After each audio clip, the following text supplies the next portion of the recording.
If I put myself in the shoes of a young project manager, I go like, okay, have a holistic point of view or whatever the other principles were. You go like, yeah, sounds good. It's like, but how?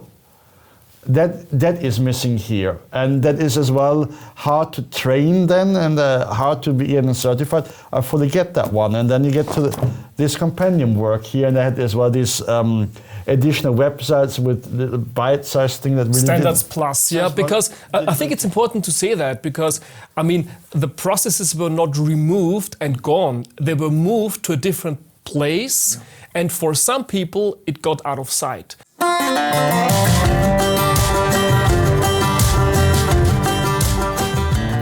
Hi, this is your PM Cowboy. We are here with podcast episode number 48. We're burning and turning in 2026. As always, this almost gets old, not for me, but maybe for you. I'm completely excited with the guests that I have with us. We have one reoccurring guest, the chapter president from chapter Austria. Dirk Withake, who is here, and we have for the first time with us Daniel Hendling. You'll notice that we all have our PMI chapter Austria pin on because you have a triumvirate of old fart chapter presidents and new chapter president, right? So Daniel is also a former chapter president of PMI Austria, and I think that's kind of important with the topic that we're going to be covering today. What is the topic we're going to cover? We're covering the topic PMBOK Guide, 8th edition, right? We're going to jump right into it, but this is the topic that we're focusing on. Now, you might say, well, is this event, do we have these guests here because they are volunteers with PMI? Partly. But what's more exciting is that we get to ask questions and get the answers direct from the horse's mouth because Daniel and Dirk were involved in writing the PMBOK Guide. Okay? So, welcome. Thank you. Okay. Dirk, you got to introduce yourself real quick. For those who don't know you real quick, Daniel, you want to say what you do? Without, I mean, if you include all your hobbies, we'll be sitting here for a long time. But what your background is? I'm project manager, operational. Right now, I've just finished my study in business. I've started to look into theology, super interesting, values. And I'm teaching at universities. And of course, I'm involved since a long time in the PMI. Yeah. Dirk, quick summary from your part. Current PMI also chapter president, and I make my money on the side working for Frequentis as a business unit director for major aeronautical programs. Mm-hmm. And we are the uneven presidents, by the way. You're the first president, he's the third, I'm the fifth. So we're the uneven presidents. We're the uneven president. That's a good theme to go with. By the way, I always like to point this out. Dirk is the most certified person that I know. You come in a close second, but good. Let's jump right into the topic. I'm guessing that a lot of people who are familiar with the PMBOK Guide are going to ask themselves the question, there's kind of a principle by PMI that every 4 years the PMBOK is written new. You have a nice pile here, Dirk. Yeah. You want to talk us through real quick here? Sure. I'm extremely proud that since 3 weeks I have the full collection. I thought I'd bring the full collection. So what you see here, so first, the second, the third, the fourth, the fifth, the sixth. That's a compendium to the seventh and the 8th edition. So the 8th is the last one, as you can see. And what you probably notice here over time, if you move up, and that's basically always 4 to 5 years between editions. They grow bigger and bigger and bigger up to the 6th edition, where I was on the writing team, and that's what I call the door stopper, essentially. And then something changed. We're going to talk about. There was a huge shift. Yeah. So, and then if you take out the compendium, that is kind of a little bit of a cheat that PMI did. So you see suddenly 6th or 7th, big jump, much more. So this is like 754 pages. I checked. This is, I think, like 300 pages or 200. 70 pages, something like this. And then the 8th edition is a bit bigger then. So the pendulum swung back a little bit, and we're going to talk about that one. But this is a full set. I like the fact that you're honest, because you brought that one, right? Yeah. The process group guide. Yeah. We'll talk about what role that plays, and you both had a little bit of insight what the strategy and the tactics are that are behind it, which I think should be interesting for our viewers. Let's start off with the simple question. How did you guys get involved with writing on the PMBOK? I think a lot of us are aware, if you go to the back of the PMBOK guide, there's a long list from people from all over the world who were involved, which is great. I think a lot of us have maybe thought about it, but what poked you? How do you say, this is something I want to get involved in? Just that. How did I get involved? Well, to be honest, I was not very happy with PMBOK before. We will be talking a bit more about that, I guess. I was not happy. I was not super unhappy, but I was not as happy as I had been in the past. Yeah. I'm teaching at universities, and to some extent, there was a link between those two things. And so I thought, I want to play a role in working on making it even better. You want to be the change that you want to see in the world. Correct. Very good. That matches the theology kind of. Okay, I mean, I've been involved in two. I mean, here on the 8th and on the review team, together with Daniel, and on the 6th one as a writing team. So that was 2014. Essentially, probably a lot of people do not realize you're not selected in a way that suddenly someone points a finger at you and you're in. You can volunteer for that one. Basically, there's a call for reviewers or writers published on the PMI website. 2 years before that is basically published, or in some of the publications they have, and you just submit. They have certain base criteria. For example, you should be a PMP, you should have a certain number of years in project management, what have you. And then you submit, and there are hundreds of applications, and they select basically, PMI selects having basically the whole full world, all continents, most countries reflected, all the industries reflected. So it's so they want like kind of a representative sample of Absolutely. the 1.4, 1.7 million registered. Right, and so for the 6, I mean, I submitted in 2014. I wasn't even a volunteer at that point yet for the chapter. Oh, this is before you started getting involved with the chapter? Actually, I just said, you know, sounds cool, I'll just submit it. It was like 20-minute application. I said, fire and forget kind of thing. Yeah. And 3 months later, it's like, you're selected. Like, okay, well, I guess it's on. Yeah. And on the 8th, obviously, was a bit more conscious. And I said, you know what, I was on the program standard as well, on the review team, liked it. Why not? Yeah. You mentioned your motivation. You thought the previous one was, I'm going to say it nicely, was not so good. You could just say he thought it sucked. But let's be quite open and honest here. We're going to have a friendly, well-meant review of the quality of the PMBOK. And I think it's important with every work that we work on that we have a constructive, critical stance to it, but I think the word constructive is the key here. I think we all have the PMI heart beating in our chest, and quite honestly, if you're involved in the process, I think you have to give these people credit. Let me ask you. So, what was your motivation to get involved? It was just curiosity, or curiosity? Yeah. Which I think a lot of us who've gone through the PMBOK, I think we all have this experience. We read the PMBOK and we say, I like this, and this kind of matches what and then you say, well, but this wording is weird. I would have used different wording. So I think that's a common process. Do you know how many people in total were involved in rewriting the PMBOK? Did you have insight into that, or were you put into a specific team? How does that work when you volunteer? So on the 6th edition, I just checked, about 100 people were involved, if you look at the appendix there. On the 8th edition, 24. That was split basically, so significantly Only less. 24? 24 volunteers. Okay. 12 on the writing team, 12 on the review team, plus 2 guys from PMI, Jesse Felwell and Joshua Parrott, excellent guys. The one is Joshua is a product manager, Jesse was a kind of the project manager.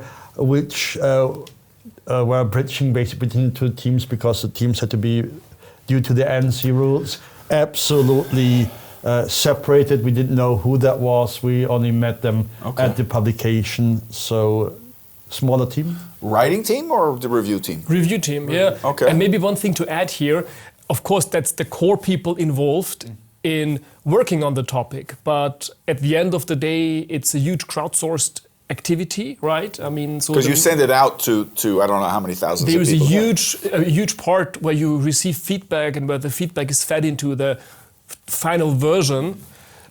So it's, I would maybe call it's the drafting part. Yes. That is done by that core team and by that smaller group. But the final finishing and the evolutionary part is done by the larger group of people involved in the PMI. Okay. Did you select whether you write or review or? Yeah, no, you get selected. Basically, you're told you're on the review team or you're on the writing team. Okay.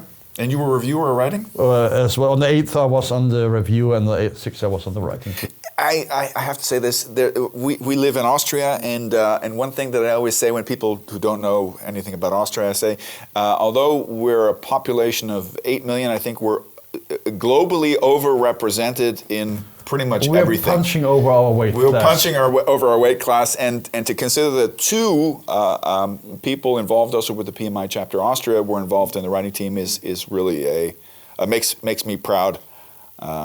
It is also, I would as well say, the Middle European region. We had, for example, one lady, Laura, from the Czech chapter who was on the writing team. We had another guy from Germany being on the review team. So I think not just us, but as well our region is well represented there. Good. Excellent. What's the process? How does it begin? You get selected. What happens next? You're like, yay, and then the work starts. Okay. I'm guessing PMI kind of does the project management for...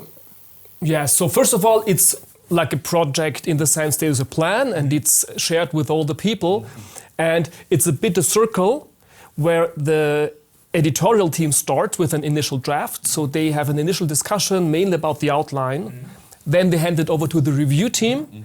The review team discusses it and thinks about it, gives feedback. So it's cycles, it's many cycles that you are walked through, and there are certain milestones that you hit until the last day of, normally it's before a certain summit of the PMI, and you want to hit that date, and there's a plan for that, and you follow that date, and so it's orchestrated. Now, you've mentioned the process is very important, but I want to maybe double click on that topic again. Every project has relevance on an operational, a tactical, and a strategic level. And the strategy is important, the vision and where we're going and what are the key elements of what needs to be changed. Who decides that? Is that something that the team decides, or is that something that's guided by the project team? So there is input. So what PMI does in parallel to selecting the teams working on either the review or the development team is that they commission studies, academic studies, but as well kind of market research with thousands of project managers. What is the state of the art of project management at a given point of time? What is as well the feedback to the previous version? And they mix it up as well, what PMI sees as being relevant at this point of time. Giving example, the topic value or system of value delivery as a project management topic is a big one. We've seen in the last 2 years PMI pushing heavily into the direction of what is project success, what is value, the M.O.R.E concept, what have you, all these elements. They are basically as well reflected in the PMBOK in some form or fashion. They give us another guidance, for example, don't go too heavy on the artificial intelligence yet. We need to touch those on are this good guideline principles, yeah. But essentially, there is this wealth of information that comes in and is brought to the team. So just to put it into different words, does that mean that PMI in those last 4 years has gathered feedback from different people and cataloged it and structured it and then made executive decisions, and it gives you a certain leeway on how to interpret, but it gives you basic parameters, as it should be. Correct. What we've learned is that out of all the different PMBOKs ever published, the PMBOK 8 had the most extensive research and data fed into the process. So initially we received lots of input from the data gathered from the community, which included really a global gathering of data, not just from a certain region. And of course, it gives you some guidance also on, for instance, the quite, say, dramatic move to reintegrate processes to a principles-based standard, as an example. So those guardrails are given to you. Still, they are validated by the team. So even on that, we had a certain health check, so to say, to validate that this is the direction that also resonates with our experience. And that's what it did, of course. Let's maybe make this practical. One of the input we've received was the feedback to the 7th edition by almost 80% of the people was like, where are the processes? Where the hell's the rest? what the... bring it back, bring it back. So they said, we need to bring this back, but we can't go 6th edition again. I was involved in the 6th edition, so these are 750 pages. And I said, if we keep growing, as you see here, the 7th edition will be 1,000 pages or something like this, probably. So I want to get back to that statement. The pendulum swung back, and then we can talk later how that happened, because I was involved in that one. But they said probably the pendulum swung back too much to the other side. Let's bring this to the middle. We want to bring back the process and the process groups, though with a different name. But let's not go again over back to like 700. They don't want to go completely 400, back. 400, 500 pages, something along that line we can talk about. But we can't go back to that one here. But what we needed was the feedback from the 6th edition, and that drove the 7th edition, was as well, this is too much. Well, I think you're never going to make all happy. But let me, if I can grab this one. I also teach at universities, and I thought that this one of all was kind of the pinnacle of PMI, of a certain trend and focus of PMI. I thought this was quite an achievement, accumulated over decades. I was very, very happy with the overall ambition of this. And I'd be interested to hear what your feedback was. And the reason why I'm mentioning this is because this is where there's a big transition in PMBOK thinking, and I think that's important for our viewers to be aware of. My issues with this one was lots of redundancies. I mean, I don't know how many times you're going to talk about beta distribution and triangular distribution. I mean, it was copy-paste all over the place. So different topics repeated like 15, 20. Expert knowledge. Yeah, expert knowledge and facilitating methodologies and parametric and analogous estimates. At once is good enough. So I often said you could basically, if you wanted to, you could boil this down to a certain extent. That was and the other issue that I had with this, I always told people this is a global bestseller, right? Read by millions of people in the world, translated into downloaded by millions of people. Yeah, but that's another thing. Yeah, you're being accurate. Translated into, was it 19, 12? A lot of languages, right? A lot of languages. But this is what I would warn people when they prepare for the PMP, and you probably did something similar, is don't expect just because it's a bestseller that it reads like one.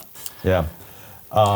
Except you are looking for something that puts you asleep easily. Yeah. That's what I always say. Counting sheep or reading it's like reading a catalog, kind of, right? Yeah.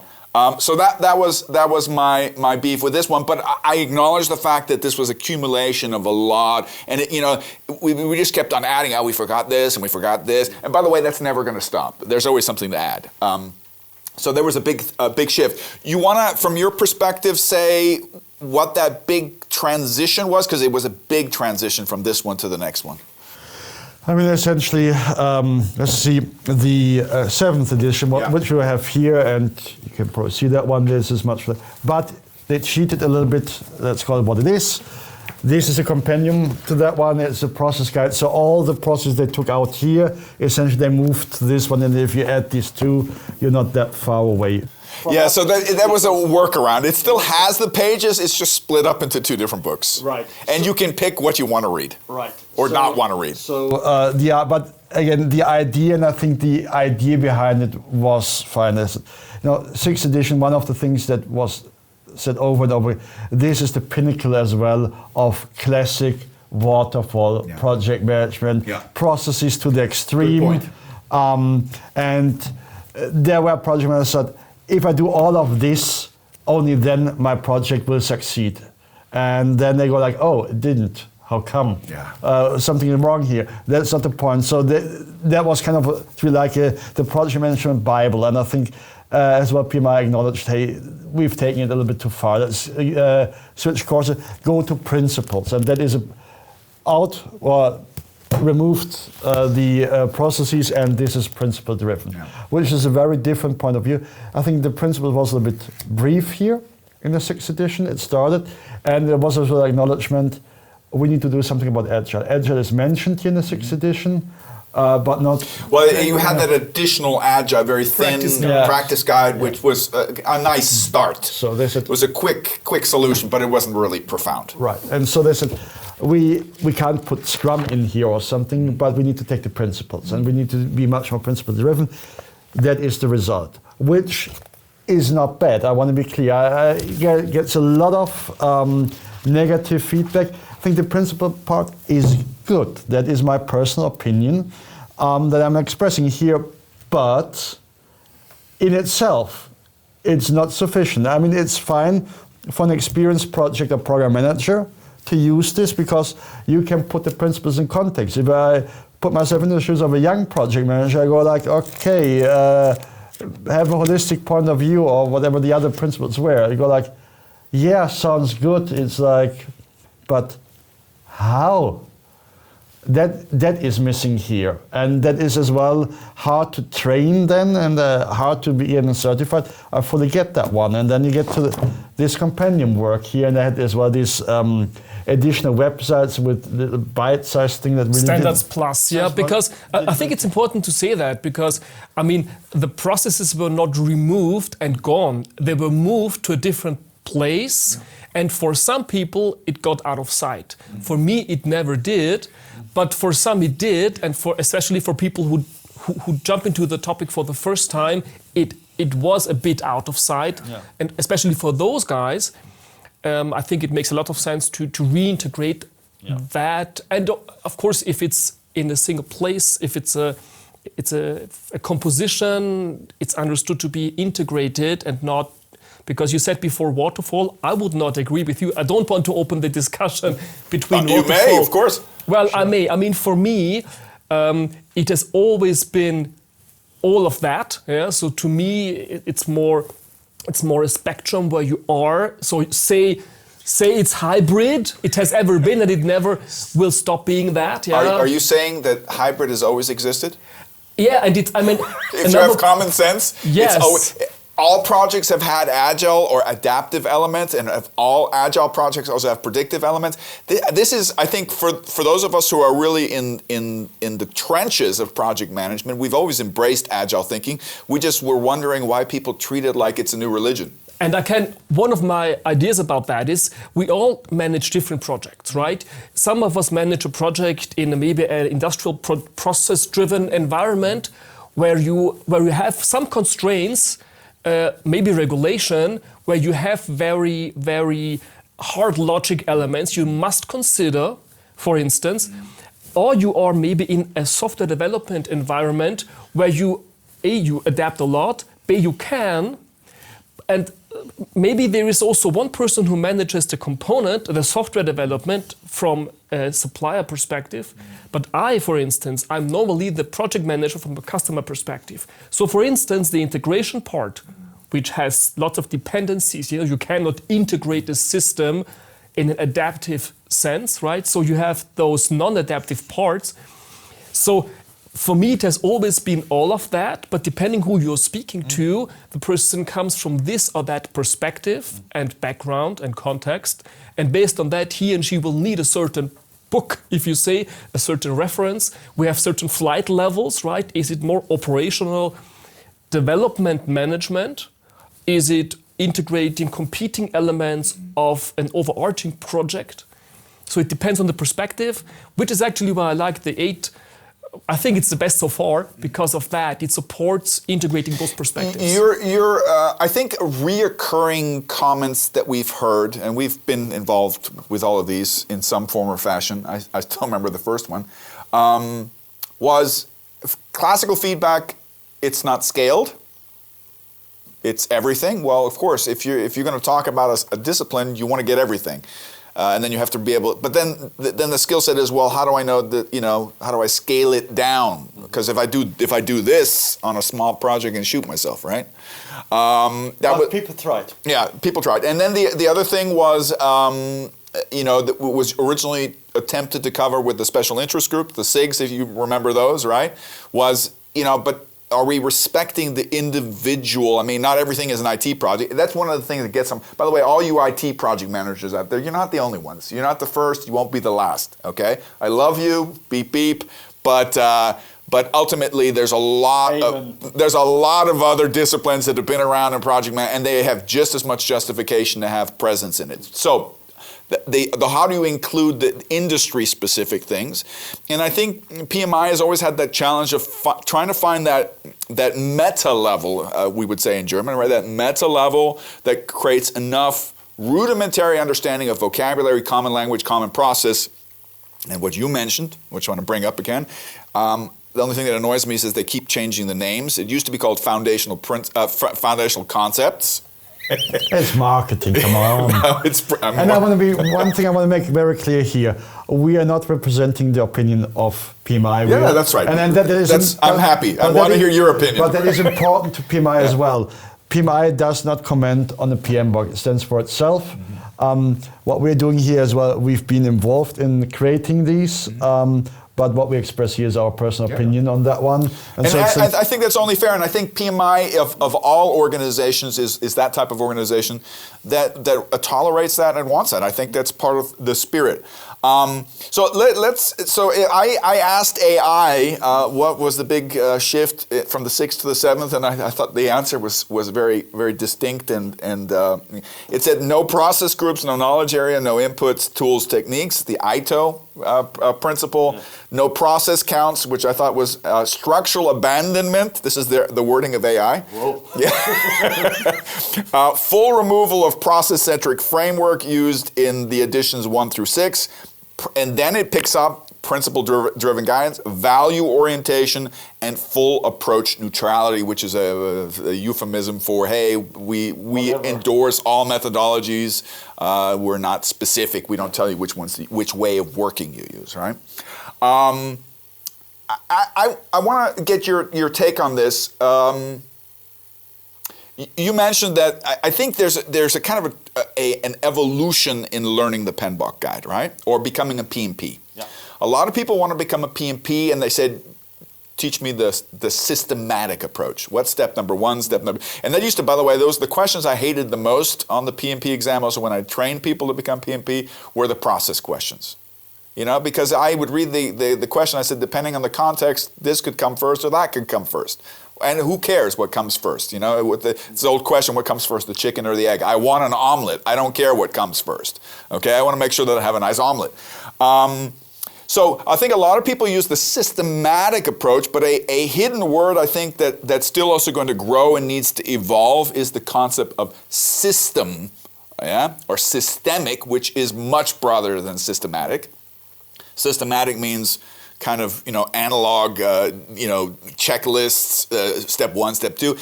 And systematic says, listen, your process is, not that we don't care about your process is value in creating efficiency, but it's people who do those processes. It's the human factor. And I think you kind of alluded to this, that people who do the PMP exam and then find out, hey, now I'm PMP and my projects are still difficult, right?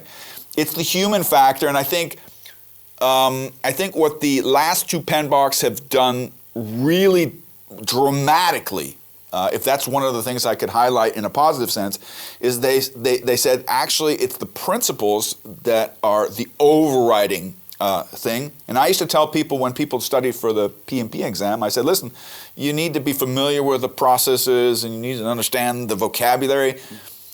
But the greatest value in all of these other books were always in between the lines. And what used to be called foundational concepts are now called principles. I don't have any problem with that rewording. What's your take on that? Would you concur with that? Is that where you think the last two versions went? I would say yes, and a bit. To me, what you said, what was between the lines, to me, it had always been there. You know, it depends a bit on the perspective that you want to take as a person who gets involved in that. I hear people who said former PMBOKs were prescriptive. I never had the impression that anything was prescriptive because I always read also between the lines. To me, I mean, I don't know how many times the word tailoring is mentioned. I mean, as soon as I hear that word, to me it speaks a lot. Yeah. I think it depends maybe a bit on the type of person, to which extent you are an abstract thinker as well as an associative thinker, or to which extent you prefer a certain way of following a prescribed. Yeah. In English, in academic learning, we talk about rote memory, which is memorization. I read it and memorize it, which is often in gymnasium, in European and Japanese education system at a lower level, that's kind of, you have to memorize it. Nobody cares what your opinion is.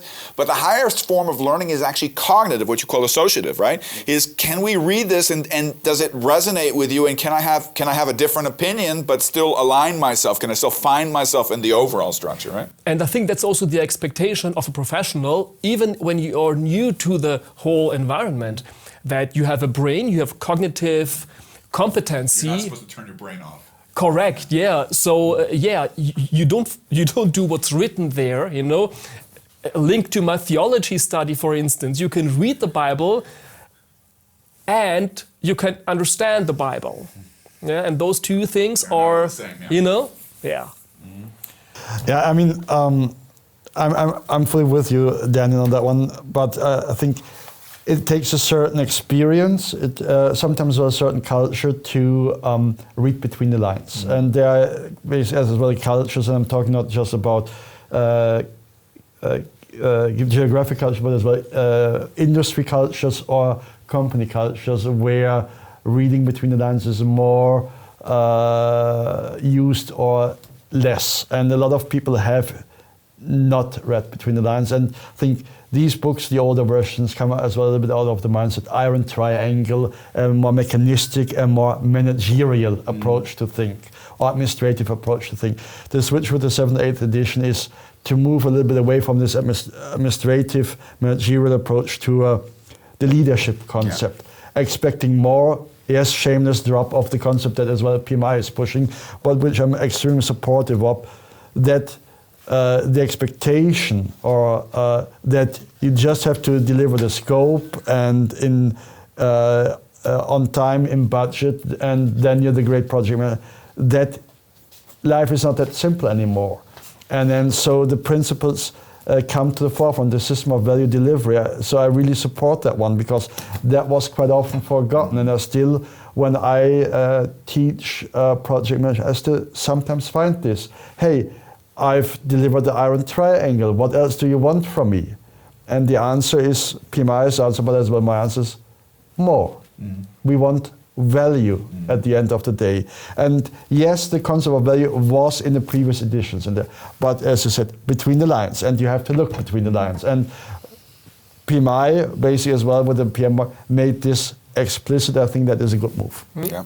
I'd like to add one thing, if I may. Yeah, absolutely. Just comes to my mind. When you think about the purpose of those reference guides, if you say, what purpose should they serve? And there is obviously more than one, right? Yeah. And what just comes to my mind is in the ISO world, and the PMI and is also linked to ISO because there is the ANSI, the PMBOK guide, is the local national standard in the States, right? A very important reference for that ISO environment.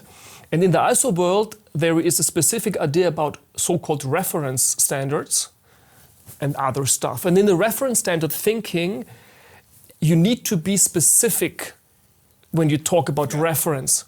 And I think this is always a bit difficult to say, okay, how prescriptive, how strictly do I have to describe something to work as a reference, to allow us to say we talk the same language, because that's the idea of a reference, right? Same idea of something. Staying practical, right? And the pendulum swings back and forth in those two areas between a strict reference and an actionable framework that on the other extreme basically might be even understood as, Mark, you do whatever you like and you still can feel like I comply. I do the opposite and it feels like I comply. And then we're losing the same understanding of what we're talking about. I think one of the foundational concepts that has been in the very first PMBOK and has kind of been elaborated is this whole different organizational forms. And I think one of the underlying premises that still a lot of executives and senior managers, they use the word project management, they use the word project, but what it actually means from a systemic perspective, they don't really care, and it's fine because it's kind of operational. It's too operational for them. But what I think we need to understand is that if the large organization that we come from, that works very strongly according to rules and governance and standard operating procedures, as we call them, if they were capable of managing difficult projects, they would do it themselves, and there would be no need for us to exist. If I were to summarize what the actual purpose of good project managers is we have to be able to think outside the box. We need to know the rules, and we need to know where to bend them, because if we follow the rules, we're not going to be successful. So we're kind of I always use the term kind of the special forces. We are granted over a certain period of time the allowance of the powers that be to bend and adjust and to be adaptive in PMI language, and to tailor, and we're allowed to bend the rules only for a certain period of time, and then return the product back to the line organization where everybody feels comfortable. But I would augment what you said. We're not just thinking outside the box, delivering outside the box. Absolutely. I think the big challenge, and I think that's one thing I'm still waiting for in future, this whole end-to-end concept, which comes up often, right? I think one thing that's always been kind of in the definition of a project is PMI. It's elaborated on the new PMBOK and I think it's good, what a project is. Mm-hmm. There's some new elements, which I like. But I think one of the biggest reliefs, but also biggest challenges for project understanding is this concept that projects are temporary. Projects are temporary, but if we're talking about project success in a holistic perspective, in a system perspective, this is the first thing I tell project managers: if you don't know what happens before your project, you're screwed. If you're not involved, if you don't care what happens after you, if you think that the output is what people care about, you're screwed. Okay? You're talking value. Right? And the new PMBOK also goes into that 3-tier kind of, I'm not quite, I think the vocabulary needs a little bit of work, but it's pretty much, so we have the output, we have benefits or outcome. Let's start with the deliverables. Yeah, let's start with that. Yeah. Outcome, and then we have the value after all. And they're 3 distinct concepts linked to each other, but not the same. Yeah. Although I that's one question I would also have. It doesn't come in the beginning of the new PMBOK, but it comes towards the end, which I thought was refreshing, is the word impact. Yeah. So there's a lot of semantics here. What we need to understand, the 3 terms that I use output or benefits. Output, which is the same as deliverable to me. I use benefits or outcome, okay? Value for me is the umbrella, kind of like OPM for, And for me, impact. And the reason why I like to use the word impact is because there's a huge community that I think that we should be working more strongly with, is the different NGOs, UN organizations. For them, impact is a distinct terminology in their project assessment. And you know what I think? for me, it resonates also with any kind of project, because what a project includes, at least from my perspective, is that you change something. So, and I like the term impact, because impact means to me that something is different from before and not just slightly changed. And it's not only quantitative, although I think I'm very happy that PMI stopped using the word quantitative, they use tangible and intangible. I like that. But I think there's gold in this. I think one of the biggest challenges of the 21st century right now is that we've let Harvard Business Review and all those Ivy League universities all over the world influence us too much with this concept of shareholder value. Shareholder value is not to your benefit. Stakeholder value is actually what drives. Because if you only work according to shareholder value, the problem you have, it's always short-term or mid-term. Absolutely. Right? And I think we are moving forward in this concept that says, listen, we have a short-term perspective, we have a mid-term perspective, and you better have a long-term perspective. And I think that's essential. And there's a project manager here, you need to understand that one. But let's face it, there is at the moment a certain struggle I perceive. Mm-hmm. On the one hand, we have the PMI with the PMBOK, with the M.O.R.E concept, expecting more of the project manager and positioning the project manager as a counterpart, as a peer, no, I shouldn't say peer, but as a counterpart, as a conversation partner to the executive management for the value conversation. Prior, that was meant for the program managers, for the portfolio managers. Now it's as well the project manager. So basically, and there are proponents out there, like for the lobby, for example, get your seat on the table where decisions are made. Be in the room where the decisions are made as a project prior to the project start. Yes, good concept. Yeah. But I see as well a certain pushback from some really say, hey, stay in your lane. Yeah, who the hell You're a project manager. What are you doing here at our table? Get out, we tell you, once we have made at the table our decision, we walk out and tell you what to do. There's as well this push. And at the moment, these things push against each other. I'm very supportive of being at the table, but there are different opinions on that one. Yes, Mark will like that. I would be not such a big fan, or differently said, I'm a big fan of clarity. Mm-hmm. Yeah, the thing in my ear actually stands for clarity. Okay. So I'm a big fan of clarity. I think it's key, especially in a dynamic environment. You said systemic when you think about a system, and the change towards a stronger value focus, for me, blurs a line between project management and product management. And there's people who say that's the same. For me, it's not the same. And but just talking about this, sitting on the table, I would want to be at the table from initiation and so on. And of course, when you think about the end of the project, you said long-term before, right? I think it's also important for the project manager to consider the sustainability element of a project. You said impact, right? It's actually one of the new elements that has been put to the top level to think about sustainability. So those two parts of a project are important to sit at the table, but to me it comes down to accountability.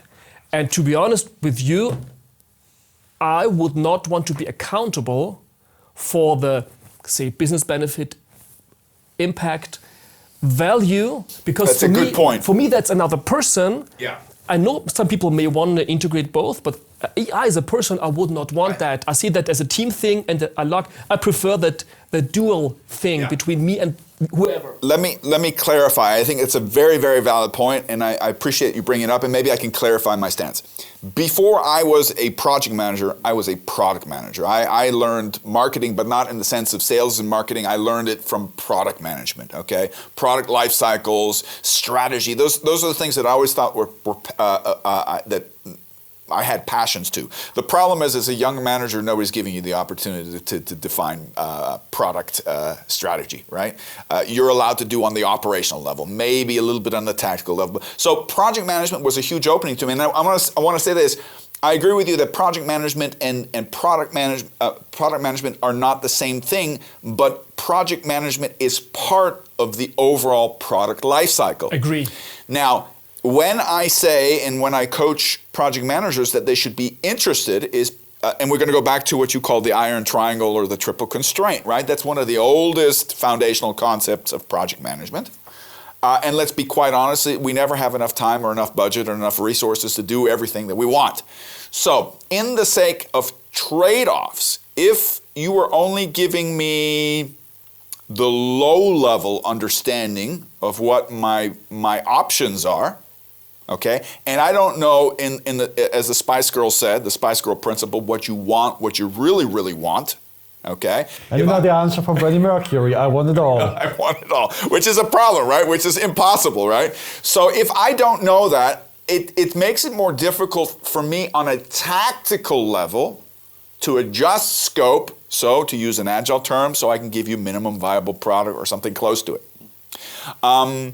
Maybe it has to do with my background, and I will also say this for those project managers who are out there who are listening and are completely disagreeing, who say, listen, I'm a technical project management and I couldn't give a hoot about what happens before, you tell me what you want and I'll deliver it, and that makes me valuable. I absolutely agree with you.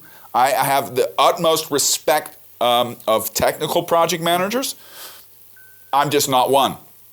I never learned. I'm not an IT person. I'm not the tech. So for me, the interest was always more a holistic one. And I think the new PMBOK also goes in that direction a little bit to say, listen, and this whole end-to-end and also disciplined Agile, which questions the transition from projects. Should project teams be dissolved, or shouldn't, if it takes you such a long time to create such a crack team, shouldn't you keep them? And isn't and as to use the words of SAP, they often say the beginning of the next project is always the end of the last one. I'm not saying that's in all cases that way. So that's I agree with you. It's not the same thing, and I completely respect. And you shouldn't be. You can't be held accountable for things that are above your pay grade. But let's be honest. There's a scapegoat, a cultural scapegoat, whipping boy mentality that's baked into project management. Okay, and I just saw a meme today. On LinkedIn, where there's a guy with a noose around his neck and he's crying, and it says young project manager being held accountable for a project. And then there's the guy standing next to him also has a noose around his neck and he's smiling. He said, this is your first project?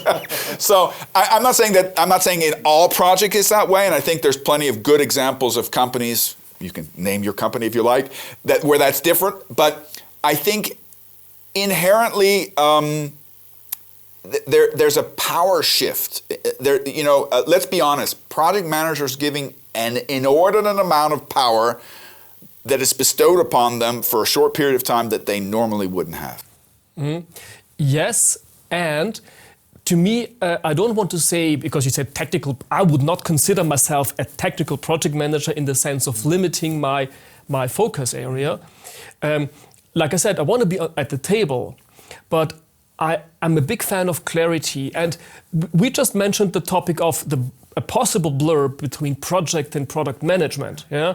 To me, that blur is quite simple, because if you think about the product lifecycle and project, you may easily integrate that, and you may understand where the touch points are. But there is more to that. Think about operational process managers, quality managers, lean managers, risk managers.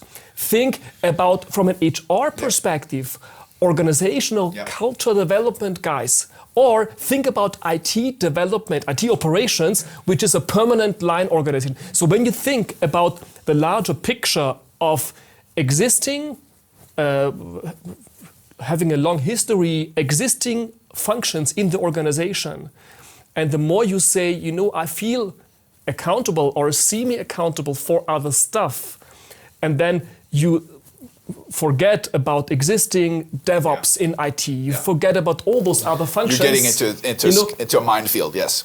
Also politically. Well, I think you should integrate that. I think a good project manager should be aware, business acumen should be aware of all those existing functions and understand how they must be integrated. But one thing is integration.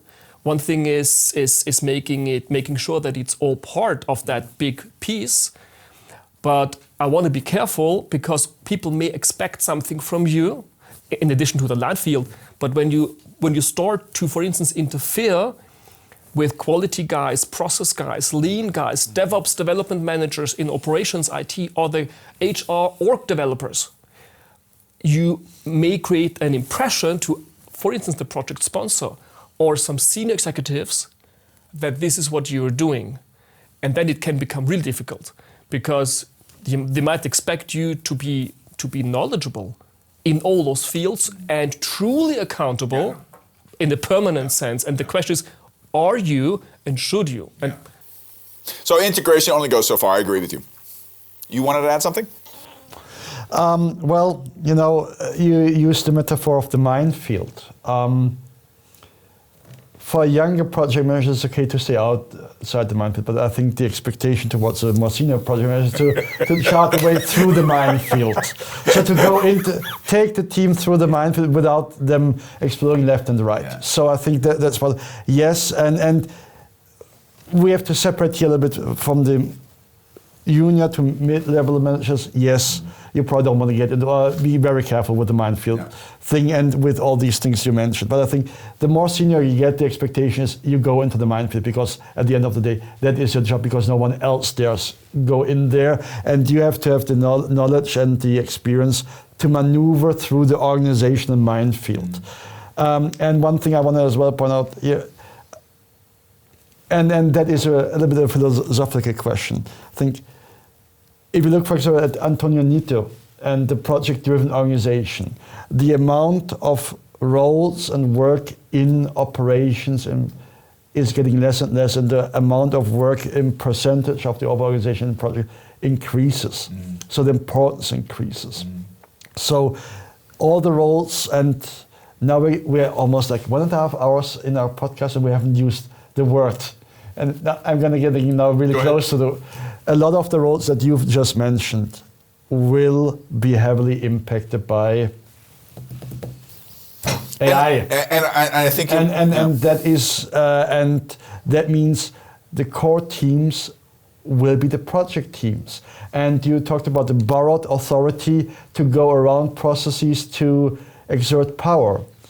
At some point you have to give it back, but I think as well part of this M.O.R.E approach is to say, hey, you gave me that power, and look what the value I delivered for you. Look at the impact I delivered for you. Hey, why don't you leave me with that power, and I can do so much more for you? Why should I give it back? That's a minefield of its own, I think. Yeah, it is. It is. Now we get back to what you said. I think a lot of I think less executives, because executives don't care that much what that's concerned, because that's a couple levels below. But I think the people who are responsible then for those areas are going to say, what do you, like I always say, I think one of the big issues why portfolio management, which in my opinion should be much more established and is much more holistic, and by the way, you can't do project portfolio management without including financial portfolio and product portfolio management, because otherwise you're not doing portfolio management, right? That's just an example. But I think one of the reasons, this is just an assumption, why more companies don't really do transparent portfolio management is because the CFO says, "What are you messing in my playground?" Right? That's partly that's above your pay grade. Don't mess with it, right? So that's some factors there. I made a note. It's kind of in a different direction, but I don't want to lose it before we move on. I think one point that we kind of started off on, but I'd like to deep dive a little bit on it. In this PMBOK and in the last PMBOK, a big shift was not only the principle-driven thing, but these two new terminologies. Actually, there's a couple new terminologies, but two distinct ones. Is one is the performance domains instead of knowledge areas, for those who need a translation. I'd like to hear what was kind of the thought there, and it's reduced, and I think I'm comfortable with it. I think once you understand it, you jiggle it in your head a little bit and say, okay, it's not that different, but it's and the 12 principles. I think these are two really distinct parts in the last two PMBOKs. Although what's also interesting, and you said something in the presentation you did for the chapter, there's also been a reduction in the principles, right? You care to share what was the thought there and what the process was? Well, the whole discussion, and this was one of the examples that went a bit back and forth on purpose, so it was heavily reflected, was, do we need principles? Yes, that was totally clear. But do we need 12? How many? How many, right? What's a good amount? That was one question. The second question is, to which extent are the existing principles overlapping or redundant and could be integrated? And this is how we ended up with a bit less. Like, for instance, I think communications and stakeholder was, for instance, I'm not sure, but so a few principles or in leadership, some were integrated because they had a natural link with each other, reducing it a bit to make it a bit more clear, right? But still having a broad amount of principles that you're covering the different aspects of that. By the way, there's a mapping in the appendix from the 12 principles in the 7th edition to the 6 principles of the 8th edition with some explanation how that maps. So, okay. And I thought the graphic was also very, very good. They kind of explain it. It gives a little bit more clarity. It takes a little time to digest. Let's talk about the performance domain. Those are still old PMPs. We're talking about what used to be called knowledge areas. Why the change of the names, and what were some of the thoughts that went into it? So let's go through that. There's stakeholders as domain, team, development approach. No, those are not the domains. That's not correct. No. But maybe briefly about knowledge areas and performance domains. Knowledge area is about kind of PMP preparation. You need to remember that stuff. And I mean, yeah, to some extent you do. But at the end of the day, it doesn't matter how much you remember. At the end of the day, it's how much you perform in real life. And I think that is reflected in the wording there. Yeah. And the second, I think what you mean is the focus areas. And the focus area used to be the process groups. Yeah. Which is quite different from the term. Yeah. Right? Well, it's moving away from this, I need to do the process, to you need to focus on these topics. You know what, I have a split personality. One of the things I'm a big fan of, and I think this is what we all drive for, is common language. I think common language is essential to establishing yourself. And sometimes as a marketing person, originally a marketing person, I find it annoying that people feel the need to change the vocabulary without me perceiving an additional value to it, other than the fact that it muddies the water and confuses people, because now what people have learned in the past, they have to relearn, which I'm like, how? It's like when a company changes its logo. For what? Agree, and I said before, I'm a big fan of clarity. And to me, for instance, taking the term adaptive or agile, to me, it's the same thing, right? So you may have called it tailoring and adaptive approaches until the year 2000, when was the Agile Manifesto? Yeah. Okay, so to me, you may say that's the same term, even if you like, from the meaning of the term, but actually borrowed from a different sector, because Agile manufacturing and so. Never mind. But why that name? And I think one reason is it draws the attention to a different spot, right?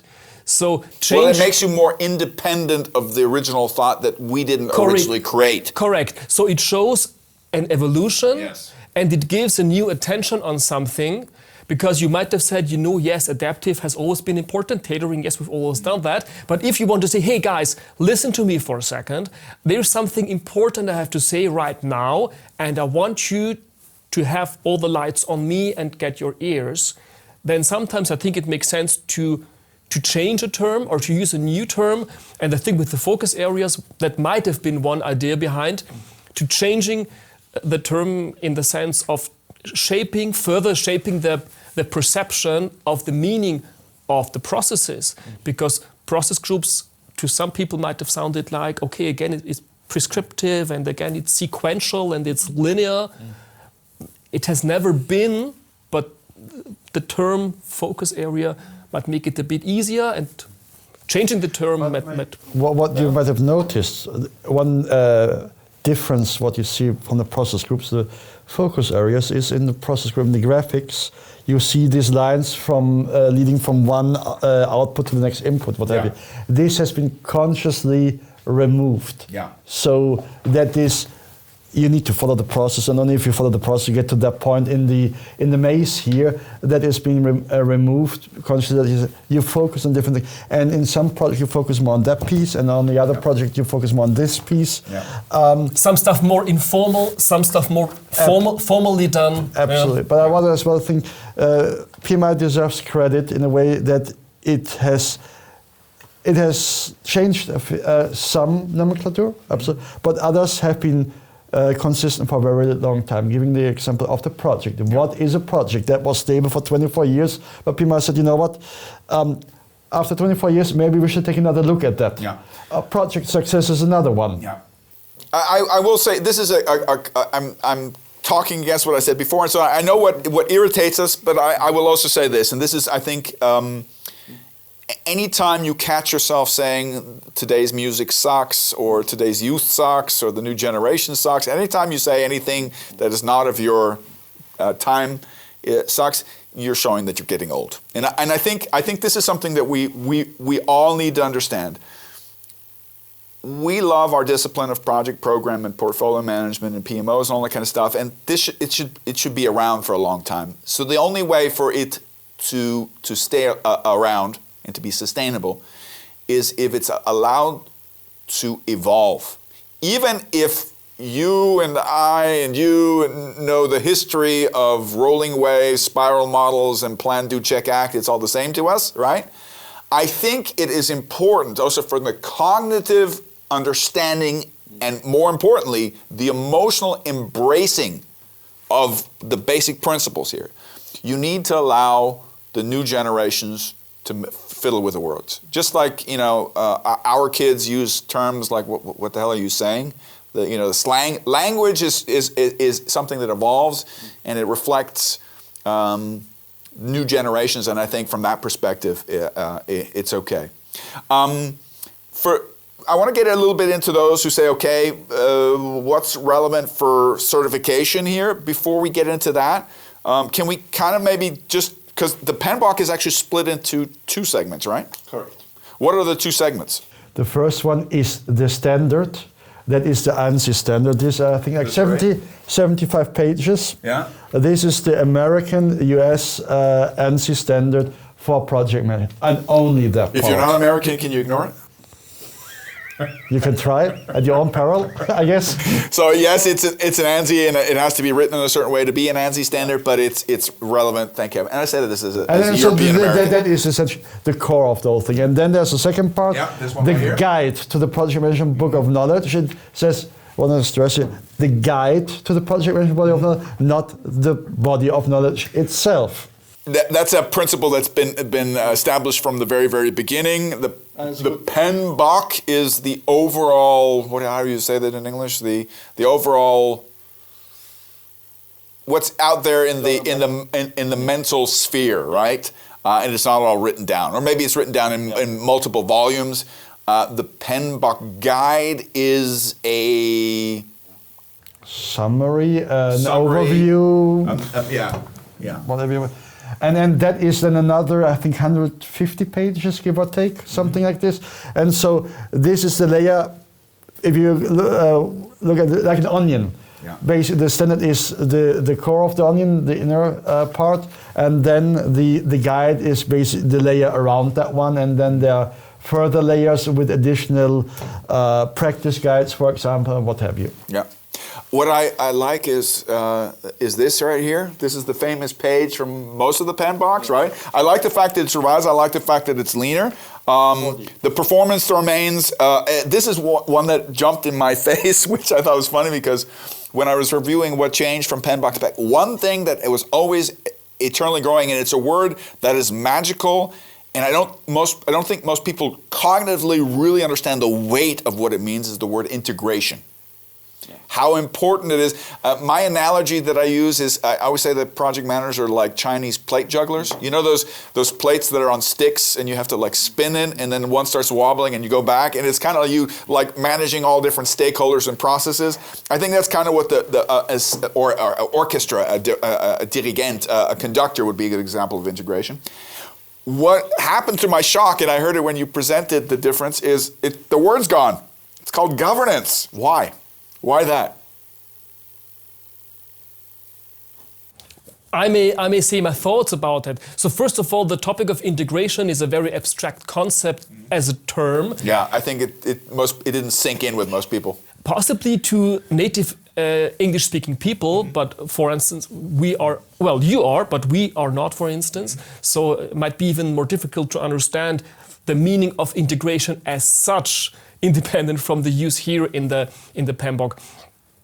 And having that term there might have meant this is what you may do, or a bit more or a bit less, or maybe even not at all, or just informally, right? Which doesn't make too much sense, because integration is a systemic action that you take, right? It's a powerful concept, yes. Yeah. But I would agree. I think people kind of felt it, but what the full potential scope of integration was. It's a bit like this idea of everything and bring it into a cohesive whole, right? And the term for that was integration management, but actually it's bringing it into a cohesive whole. And governance is a term that is also doing the same, yeah. But possibly it gives this idea it's a big thing that you integrate. Let me ask you a question. The 6th edition. Yeah. You feel it is well integrated? I think in comparison to the previous ones, yes, but no, it had a long way to go. So I mean, I was on the writing team, okay, and there is integration management in here, and I'm very familiar with the way it was built, not very integrated. So you can say integrated. So what we had there, and that has changed by the way to the 8th edition. There was a core team basically of kind of team leads, and then there were the teams. I was part of the team. I was on the writing team for the communication management and the stakeholder management. And we were doing this on our own. That was a group of 5-6 people at the time, so that was 2014, 2015. And we were working only on these two. So, and we were not really seeing just bits and pieces of the overall thing. And I think one of the things when all the separate teams came together and brought this all together, they're like, 750 pages. And you have these duplications that you mentioned earlier here in the podcast. That was a result because everybody thought, hey, I need to put this specific triangulation or what have you in there because I don't know that the other guys have that one or gals have that one in their chapters as well. So we only saw it at the very end how big it was and the duplications. Yeah. In PMBOK 8, very different. There were no hard assigned teams to specific chapters. It was all rotating on the writing team, but as well on the reviewing team. We reviewed everything, so you had to much more integrated because it was kind of baked in. Because I remember in the old PMBOKs, you were assigned to a team, to a chapter. Yeah, not here anymore. I think that's good though. It was good, and I think I understand now why they reduced the number of people though too. Yes, exactly. So less people, more integrated, though the integration itself is not spelled out to that extent, maybe as governance, but it is being lived here, and you see the result.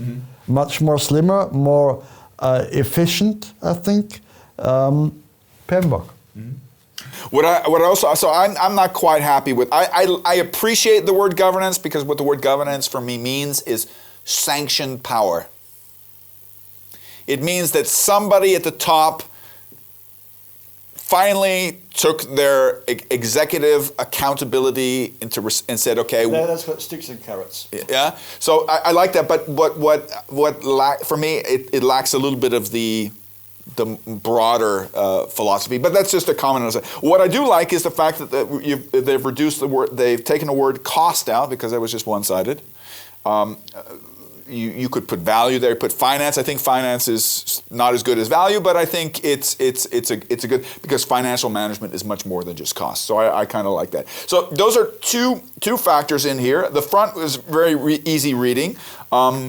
There's certain elements in the second half that I thought were also easy reading, a quick flow. Some of it like with all PMBOKs, you need to go through it a couple times to understand it.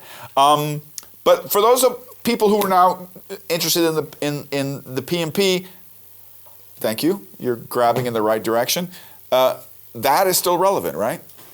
For the moment, I mean, first of all, I think there's still a misconception out there that the PMP is based on a PMBOK directly. That if you read the PMBOK, then this is the content of the PMP. That is technically not correct. There is the echo, basically, which defines what is the content of the PMP.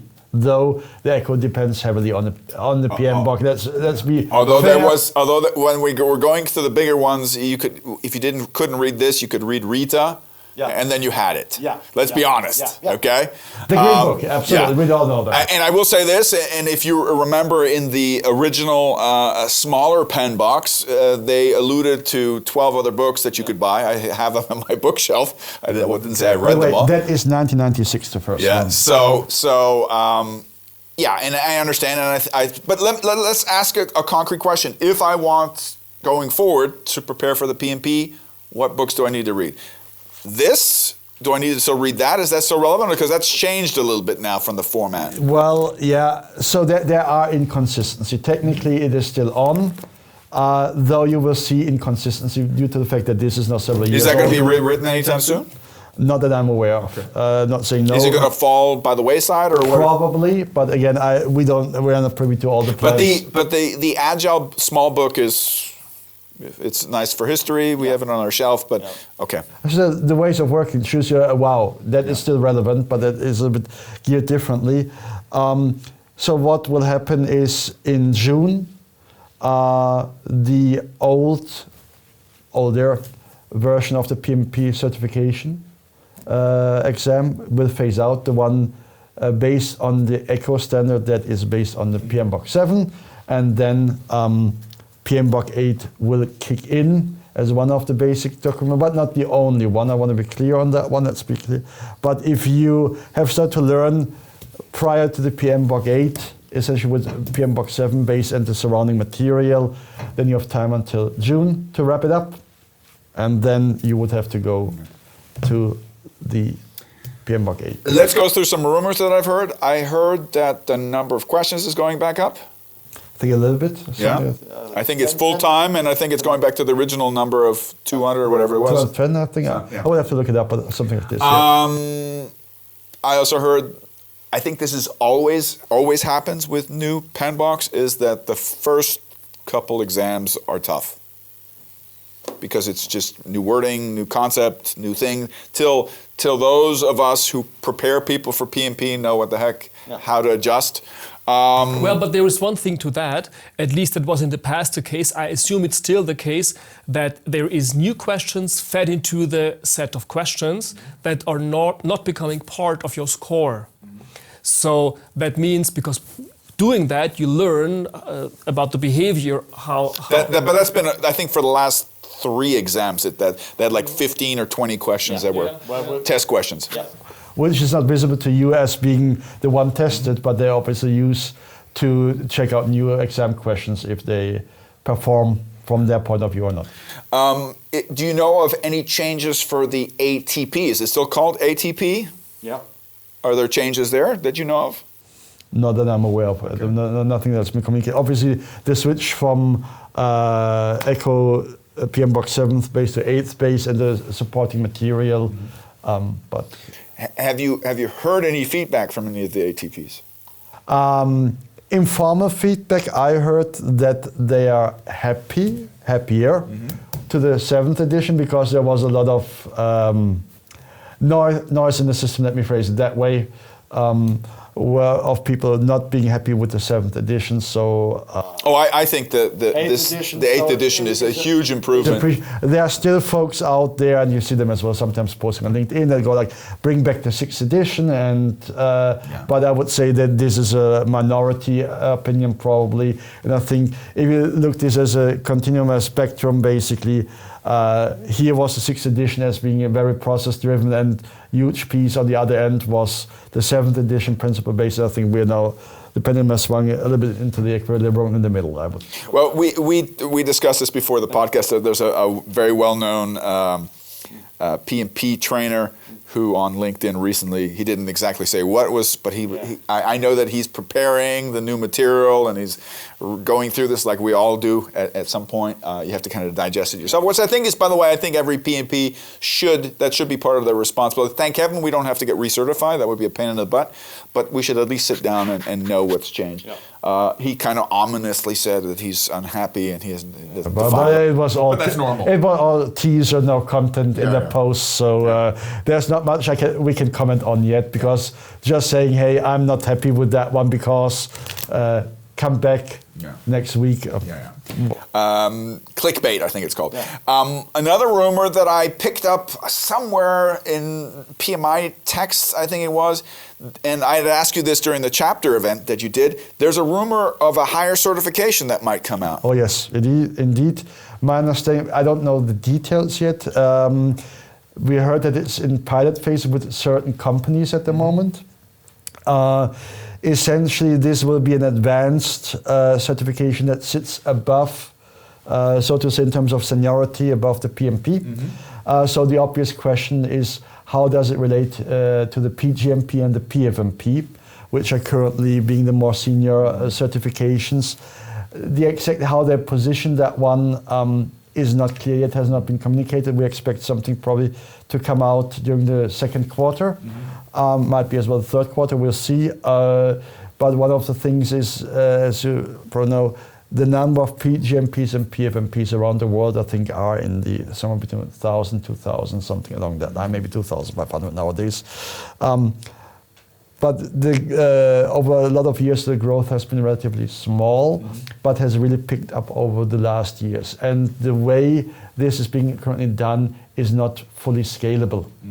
And this is why they tried that approach to test this, to cater for there's a very significant demand that's out there. Yeah, I think it goes back to the old comparison between IPMA and PMI. IPMA has a very, you have C certification. It has a very easy to understand hierarchy of certifications, right?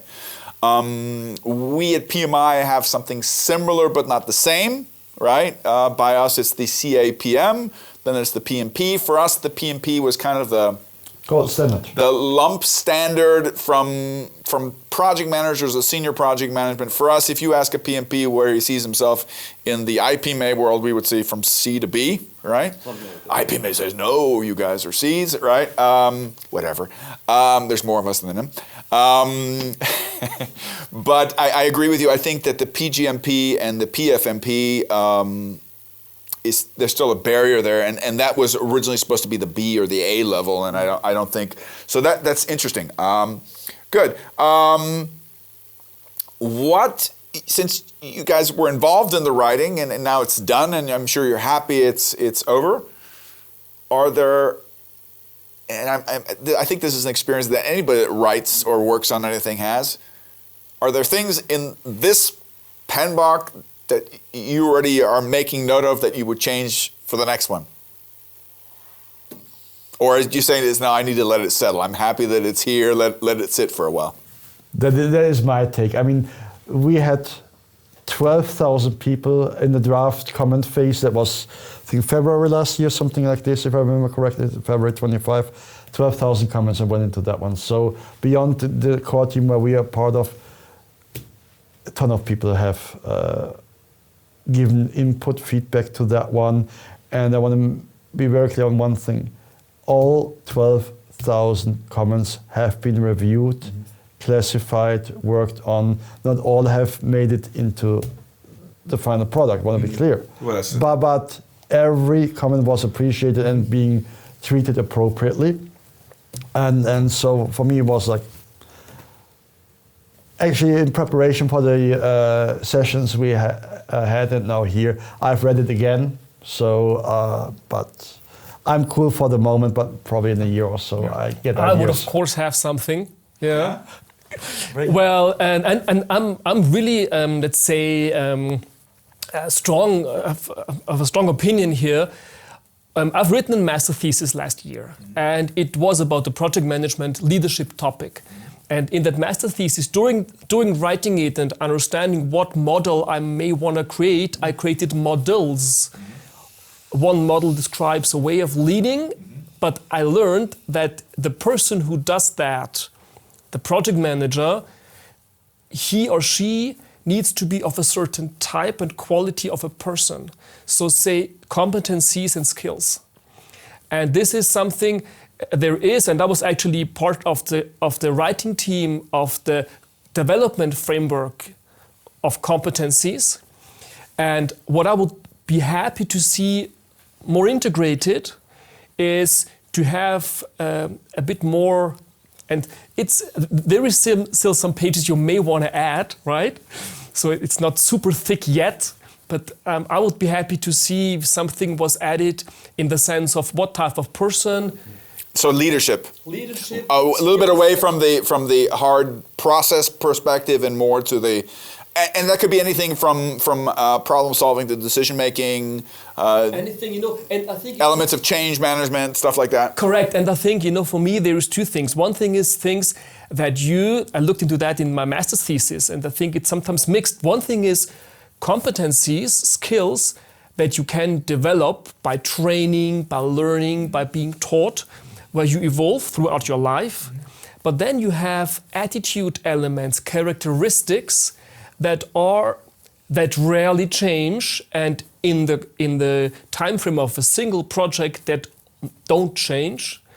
So, and I think it makes a difference as an employer when you project sponsor, when you're HR, when you think about people development of your project professionals and program professionals, when you think about what elements to look at when it comes to developing the people, and what elements to consider when it comes to hiring or maybe repositioning a person, because there are people who fit better in a different role than in the pure project management leadership role.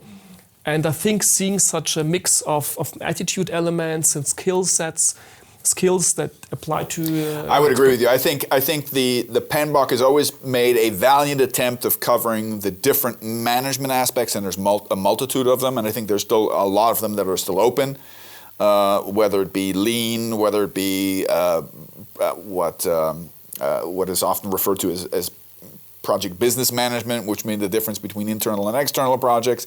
But I think at the end of the day, all these process-oriented management, systematic management concepts are valuable, but in reality, I think what is always more valuable or more integrative, when we use that word again, is the leadership thing. And I think leadership is something that everybody acknowledges, but it's so ambiguous. Most people don't. What's the structure of business?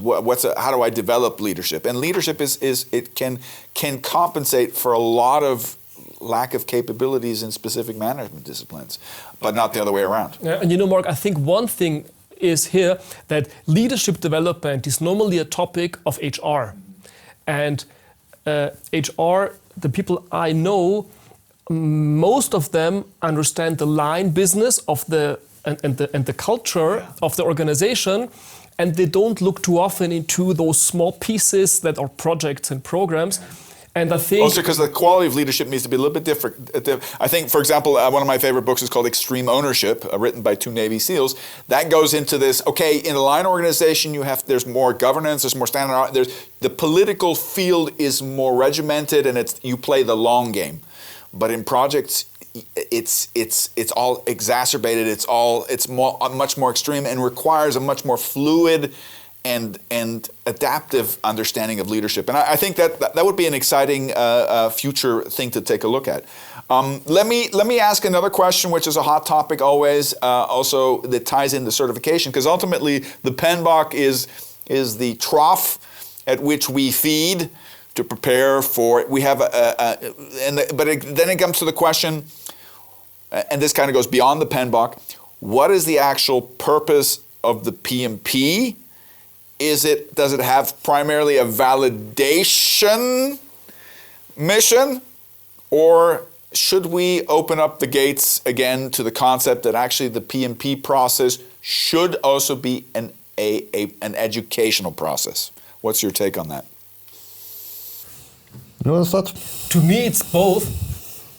Yeah, to me it's both. If you don't learn anything, why are you studying it? Yeah. And I as a person, I'm a strong believer, right? So to me, a lot is about me and myself. So, and thinking about doing something like the PMP, it's a promise to myself. It creates an expectation which I have towards myself in the first place. And that creates to me some reciprocal process. Reciprocity, yeah. With myself, yes. Like a reflective thing. It's a loop. Yeah, and this is a value which I see that exists for the others, but also for myself. And I think it's not a static thing because the PMBOKs are evolving, the PMP certification programs and whatever is around is evolving. So there is an evolution and a development thing there, and not a one-shot thing where you say I get the button and that's it for the rest of my life. It's a market signal first and foremost, but not only. Market signal stating that you have gathered a certain amount of experience and you've done a certain amount of homework, learning, so that's part of it, and the combination of both puts the probability of you succeeding at project management, no guarantee, just a probability, higher than someone who's not having that one. Because if you don't have a certification, it's not just a PMP that goes for all. At the end of the day, do you need this one to do your job? No. Absolutely not. Plenty of people who are not certified, who've never heard of PMI, who do a good job managing projects. But it's a market signal. But the question, there's other questions you can ask there. Yeah. I mean, what was the learning curve? How painful was that learning curve? Yeah. Are they using economies of scale? All of these factors. How many problems could they have avoided if they would have learned from the community of practice? So. And I think it's also there are some industries where I feel comfortable to work in, and others where I don't feel so comfortable, and I guess that applies to you as well, right? And I think the PMP helps you a bit understand the breadth of all those different aspects. When you think about skills, you think about the talent triangle, business acumen. I think it's a very important thing to include. It's a bit what I mentioned before about the other areas of the line organization, right? Business acumen. So understanding the field, right? But in practice, of course, I'm a bit more better in that than in this, and you might be more closely experienced in that and not this, right? But it shows basically that the probability that you are a one-trick pony in terms of project type is significantly less, because there are a lot of extremely good project managers for one project type, which they basically grew up in, and that's completely okay. But if you move these folks into different contexts, there's a good chance that they will fail. With that one, you have the foundation to succeed, not in every project. There are industries which are very special, for example, construction. So I don't want to send a software project manager into a construction project without proper hand-holding, support, and what have you, and then it's going to be very... But PMI is doing a little bit again now in this direction of allowing industry-specific... And I think that there's good, especially for construction, because it's a different beast, let's face it, one from most other project types, and so there is an education that's out there, and I think that's fine. But again, the PMBOK and the PMP is something that signals, hey, there's a good chance you can handle different types of projects successfully. You were the first to mention it. Let's talk about AI. Did you guys use AI to write this book? I mean, not to write what you were supposed to write, but did it help in the editorial process? I didn't, but I assume that within PMI, basically in fine-tuning that one, they support it. What I do know, AI is heavily used in translation to different language-specific versions, where the initial translation is being done and the fine-tuning, and then it's given still, and that is important, human in the loop. Oh yeah. To local teams. A few months back there was a call basically for some people in German to review the German version. So the initial translation is an AI based, but then again, humans go through that one, check the wording if that is appropriate in the cultural context as well. Just look at Whether it the makes sense. German wording for leader. So that is appropriately phrased.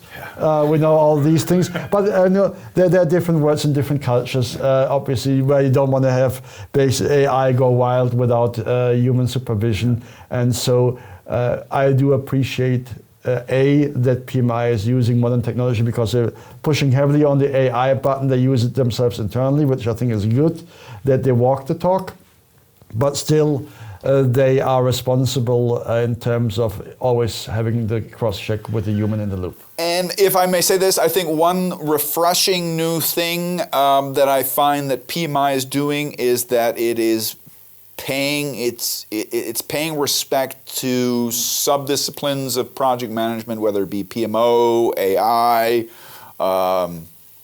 risk, or different other versions of things. It's paying it respect to say, listen, if that's the focus that you want to look at, here's an educational program, here's a practice guide, here's a certification if that helps you in your development process. So I think I would say one of the things I find irritating in some other organizations, which will remain unnamed, is I felt that in some organizations the number of certifications just became. What am I, a product owner now, or Scrum Master, or a Master, or a Senior, or there's like 24 different certifications where I don't see really a big difference. And I find that PMI has kept a good, clear overview. We have a lot of certifications, we have a lot of standards, but I think there's still a visual understanding of why they're separated. Or do you have a different opinion? If you look a few years back, there was a tendency to go a little bit overboard with a micro certification. So I really do appreciate the push over the last 2 to 3 years to really come back Consolidate a little bit. Consolidate what is as well called gold certifications, which is the PMP, the CAPM, the high levels, and as well consolidate especially the Agile certifications. They're not completed with that one yet, I know, but it's driving to the right direction. And Okay. 2 last questions.